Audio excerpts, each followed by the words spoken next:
এদের তো বড় ছেলে, এদের তো ছোট ছেলে। বড়টা এই তো কয় বছর, 9-10 বছর, তাই আমার সমান সমান হয়ে গেছে প্রায়। আমি উঁচা জুতা পড়ছি দেখে একটু উঁচিয়া, তারপরে চলে আমার সমান হয়ে গেছে। আর আমি আসলাম হচ্ছে আমার বড় আপার বাড়ির বেড়াবে। আমি আসার সাথে সাথে আমার ছোট ভাই না খুব খুশি, জগের পরীক্ষা হচ্ছে, কি কি লেখছে আর কি কি গোল্লা খাইছে এলে দেখাচ্ছে। এলে গোল্লা কে রাখাইছে? আমার ভাই। আল্লাহ, এত বড় মানুষের গোল্লা খাইছে। আর তুমি? আমি তো কয়টা ভুল করছি। তোমার দাঁতও পড়ে গেছে দেখি।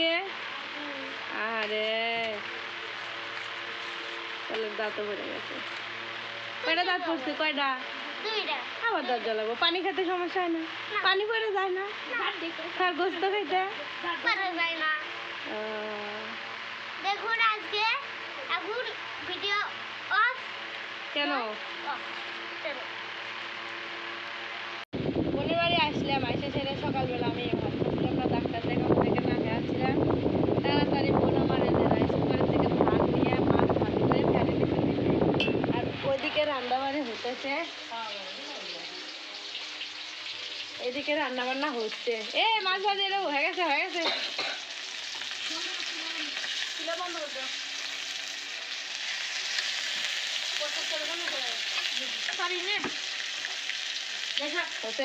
কিভাবে আরাফাত বন্ধ করলো?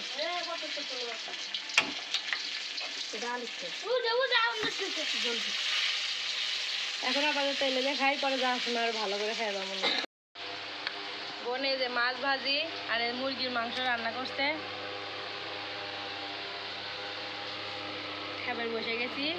আমি অসুস্থতার কারণে সকালে খাই নাই, এই জন্য তাড়াতাড়ি আমার জন্য রান্ধিল। আমি হাইসালের উপর থেকে নিয়ে খাওয়া শুরু করে দিছি। তেলাপিয়া মাছ ভাজি করছে মশলা মশলা করে, আর হচ্ছে ব্রয়লার মুরগির মাংস। আমার আপুর হাতে রান্না বান্না কিন্তু খুব স্বাদ। আমার ভাগিনাকে আমি খাওয়াচ্ছি আর আমি খাচ্ছি।